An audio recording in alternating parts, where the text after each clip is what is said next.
প্রায় আমাদের মধ্যে ঝগড়া হতে থাকে। ঝগড়া হয় না এমন কোনো দিন যায় না। প্রতিদিনই ঝগড়া হয় বলতে গেলে। ঝগড়া করতে করতে আমি ক্লান্ত। আর কিছু ভালো লাগছে না। সব কিছুর মূলই হচ্ছে টাকা। টাকা ছাড়া কোনো কথা নেই। কোনো কিছু চাইতে গেলেই যেন ঝগড়া হচ্ছে। যেই কোনো কিছু চাইতে যাই সেটা নিয়ে ঝগড়া হচ্ছে। সারাক্ষণ বলবে তোমার বাপ ভাইয়ের কাছ থেকে কিছু আনতে পারো না।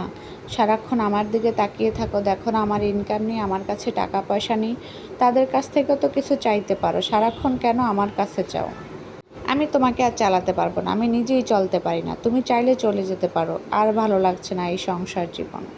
এরকম কথা প্রতিনিয়ত শুনতে হয়। কতক্ষণ ভালো লাগে এইসব কথা শুনতে বলেন? টাকা ছাড়া জীবনে সুখ নেই। যার টাকা আছে সেই সুখী আছে বলতে গেলে। যেই বাবা মায়ের প্রচুর টাকা পয়সা আছে তাদের সন্তানরাও সুখে থাকে, তাদের টাকা দিয়ে সুখ কিনে এনে দেয়। প্রতিদিন এইসব ঝামেলা আর ভালো লাগে না। সারাক্ষণ যৌতুকের কথা বলবে, টাকার কথা বলবে, টাকার কথা বলতে গেলেই ঝগড়া হবে। বাসায় কিছু লাগলে, প্রয়োজনীয় ছেলে মেয়েদের কিছু লাগলে, তারপরও এগুলো নিয়েও প্রায় ঝামেলা হয়। প্রত্যেক দিনই একটা না একটা খুঁটিনাটি নিয়ে ঝগড়া হতে থাকে। এভাবে কি একজনের সাথে সংসার করা যায় বলেন? এটা কিন্তু আমার গল্প না, একটা আপুর গল্প আপনাদের সাথে শেয়ার করলাম।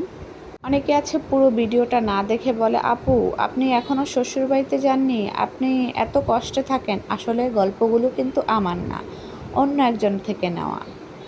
তো এরকমভাবে আমাদের সমাজে অনেক মেয়েরাই নির্যাতিত থাকে। যেমন অনেক ছেলেরাই আছে শ্বশুরবাড়ির টাকার দিকে তাকিয়ে থাকে, শ্বশুরবাড়ির মানুষ তাকে হেল্প করবে। আচ্ছা, কেন শ্বশুরবাড়ির মানুষ হেল্প করবে? আপনি ইনকাম করতে পারেন না?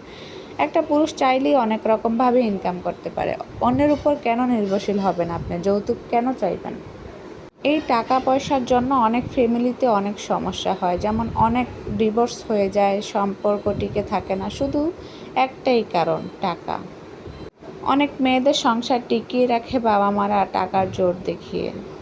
কিন্তু সব বাবা মা তো পারে না ছেলে মেয়েদেরকে টাকা দিয়ে সব ভরিয়ে দিতে, কারণ সবার সেই সামর্থ্য নেই। মধ্যবিত্ত পরিবারের মেয়েদেরকে বিয়ে দিতে গেলে বাবা মা অনেক হিমশিম খেতে হয়, কারণ মেয়েকে যখন শ্বশুরবাড়িতে পাঠায় তখন তাদের চাহিদার শেষ নেই।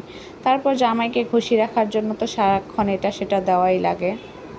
কেউ কেউ তো বড় বড় আবদার করবে, একটা বাইক কিনে দাও, একটা আইফোন কিনে দাও, এগুলো গিফট করতে বলবে।